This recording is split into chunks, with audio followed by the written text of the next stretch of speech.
Hi friends, எப்போவுமே வீட்டில் negative energy நிறைய இருக்குது, இல்லை உங்களுக்கே ரொம்ப கஷ்டமாக இருக்குது, எதையுமே ஒரு சந்தோஷமாக செய்ய முடியல அப்படின்னு நினைக்கிறவங்க இந்த 5 மிளகு எடுத்துக்கோங்க.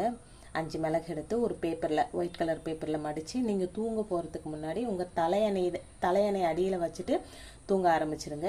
காலையில் எழுந்ததும் பல் தேய்ச்சிட்டு இந்த மிளகை எடுத்துகிட்டு நீங்கள் நிலவாசலுக்கு வெளியே வந்துட்டு 4 பக்கம் 4 மிளகை தூக்கி போட்டுட்டு இருக்கிற அந்த 5ஆவது மிளகை மேலே தூக்கி போட்டுட்டு நீங்கள் வீட்டுக்கு வந்துடுங்க. இந்த மாதிரி நீங்கள் தொடர்ந்து செஞ்சுட்டு வந்தீங்க அப்படின்னா கண்டிப்பாக உங்ககிட்ட இருக்கிற நெகட்டிவ் எனர்ஜியும் வீட்டில் இருக்கிற நெகட்டிவ் எனர்ஜியும் போயிடும் அப்படின்னு சொல்லப்படுதுங்க. இந்த மிளகுக்கு அத்தனை ஒரு மகத்துவம் இருக்குது.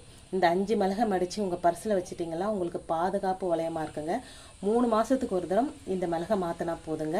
நமக்கு ஒரு பாதுகாப்பு வேணும் அப்படின்னா இந்த மிளகு ரொம்ப ரொம்ப முக்கியங்க. அந்த காலத்துலலாம் ராஜாவங்க எங்கே போருக்கு போனாலும் 5 மிளகை கையில் கொண்டுட்டு போவாங்களாம். காரணம் வந்து